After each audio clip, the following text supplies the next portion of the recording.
A Dios sea la gloria. Mateo 4:17. Desde entonces comenzó Jesús a predicar y a decir: arrepentíos, porque el reino de los cielos se ha acercado. Padre nuestro, te damos gracias por permitirnos este nuevo amanecer. Te damos gracias, Señor, por permitirnos meditar en tu palabra. Bendice, Señor, tu palabra en nuestros corazones. Condúcenos a un entendimiento sano, bíblico, práctico, sabio, Señor. En el nombre de Jesús te lo suplicamos. Amén. Amados hermanos, buenos días. Hoy es lunes 15 de junio del 2020. El tema: a Dios sea la gloria. Comenzamos con este versículo: desde entonces comenzó Jesús a predicar y a decir: arrepentíos, porque el reino de los cielos se ha acercado. En todo lo que hagamos, hermanos, sabemos que debemos de buscar que Dios sea glorificado. Nuestra vida debe ser una predicación constante: a Dios sea la gloria. Nuestro pensamiento, nuestro entendimiento, nuestra razón de ser debe buscar ese propósito, ese fin: a Dios sea la gloria. Sin embargo, nuestra lucha y la batalla de cada día es precisamente que en nuestro corazón los pensamientos engañosos, en la inclinación de nuestra pecaminosidad, los deseos perversos del pecado y aún los vestigios del pecado en nuestra vida, no se inclinan a buscar la gloria a Dios.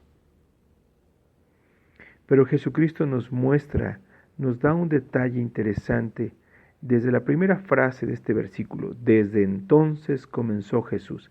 Jesús no inició desde su nacimiento o desde su encarnación en una perspectiva prodigiosa, sobrenatural y maravillosa, como a la manera de una estrella de rock.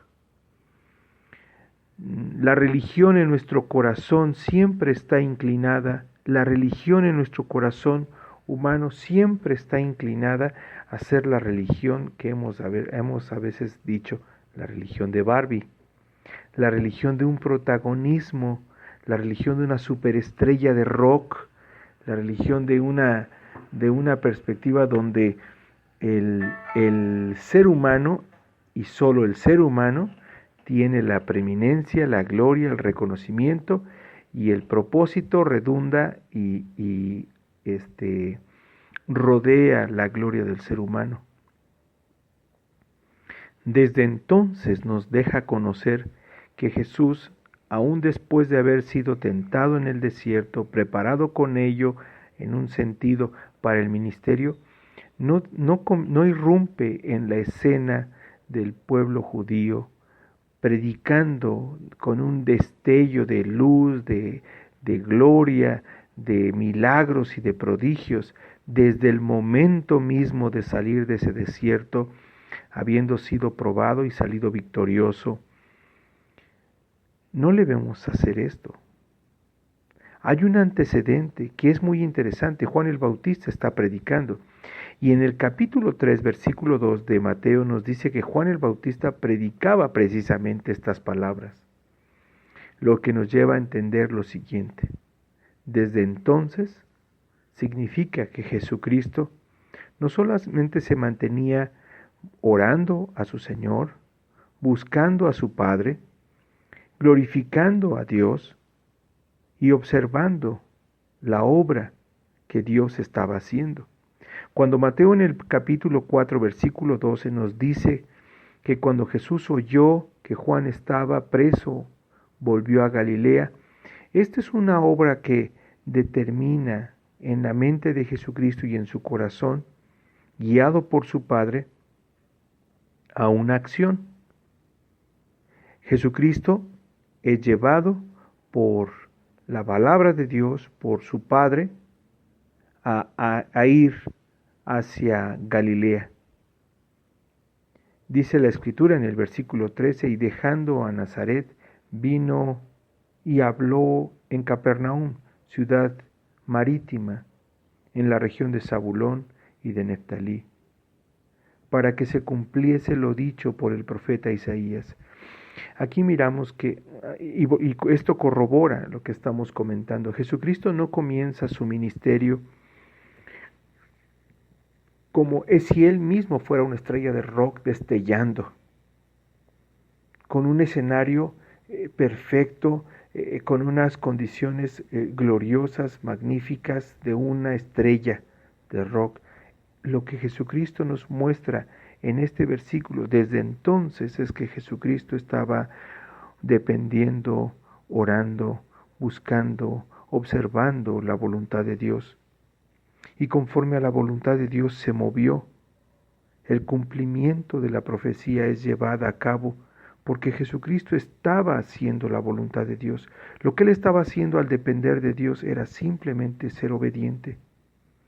Y esto es algo que nos ayuda a comprender cómo vivir dándole la gloria a Dios. En primer lugar, para dar la gloria a Dios debemos aprender como el Señor Jesucristo nos enseña. El Señor Jesús se involucró en la obra que el Padre estaba haciendo. Su mensaje de predicación, en esencia, no es diferente del de Juan el Bautista. El Señor Jesucristo lo lleva, es cierto, en su persona a otro nivel, pero aún la misma predicación de Juan el Bautista, en esencia, no es diferente a la del Señor Jesucristo. Corrobora lo que el Dios ha puesto en Juan para predicar, y Jesucristo predica el mensaje de Juan el Bautista, siendo el mismo Señor Jesucristo el mensaje, como vamos a ver más adelante. Pero este acto nos permite saber que el Señor Jesucristo no vino a predicar un nuevo mensaje. No quisiera confundirles, no estamos diciendo que el Señor Jesucristo siguió la inercia del antiguo pacto, estableció un nuevo pacto en su sangre, pero lo que estamos diciendo con respecto a la obra de Dios es que Jesucristo no actuó separado del Padre en un propio protagonismo, sino siguiendo el plan de Dios, sujeto a la voluntad de Dios. El Señor Jesucristo se involucró en la obra. ¿Cómo hizo esto? Orando, atendiendo, observando la voluntad de Dios, la obra de Dios. Y en esa dependencia se involucra en el plan de Dios y le toca hacer lo que Dios le manda hacer. Solo eso, nada más.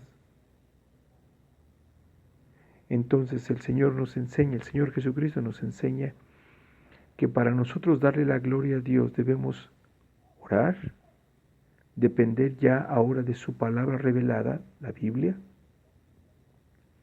mirar, observar los cambios de nuestro tiempo e involucrarnos en la obra que Dios está haciendo. Con un corazón dócil, con una obediencia noble y con una fe transparente, es decir, pura, procurando llevar gloria solamente a Dios. En segundo lugar, el mensaje que el Señor Jesucristo no era un mensaje en un sentido que Él llevara de sí mismo. Ese mensaje lo recibe del Padre. Pero ese mensaje que es del Padre es predicado en los labios de Jesucristo y Jesucristo es hecho el mismo mensaje. Lo que estamos diciendo es que para que nosotros demos la gloria a Dios en nuestra vida, el mensaje de la gracia de Dios, que no es nuestro, Es un mensaje de Dios, es un mensaje de la palabra, es un mensaje del plan eterno de Dios. Debe ser proclamado, pero la pregunta es ¿cómo? El mensaje no es nuestro, hermanos, pero nosotros debemos convertirnos uno con el mensaje. El Señor Jesucristo se convierte uno con el mensaje que Dios ha establecido. Dios proclama gracia y salvación por la fe. Y Jesucristo se convierte, es decir, viene a cumplir ese mensaje, siendo Él mismo el mensaje de gracia y salvación. Nosotros no seremos Cristo Salvador, convirtiendo y llevando a la salvación a nuestros fans, ¿verdad? A nuestros seguidores. No, el mensaje de nuestro Padre debe ser vivido, predicado y creído de tal manera que nosotros debemos convertirnos uno con ese mensaje, anunciando a Cristo, mostrando a Cristo. El mensaje que el Señor Jesucristo hace, decíamos, es semejante, en esencia no diferente al de Juan el Bautista. Y esto nos lleva a considerar que el Señor Jesucristo toma el mensaje de la palabra de Dios, toma el mensaje del plan eterno, lo predica y en su propia vida ese mensaje se vuelve realidad.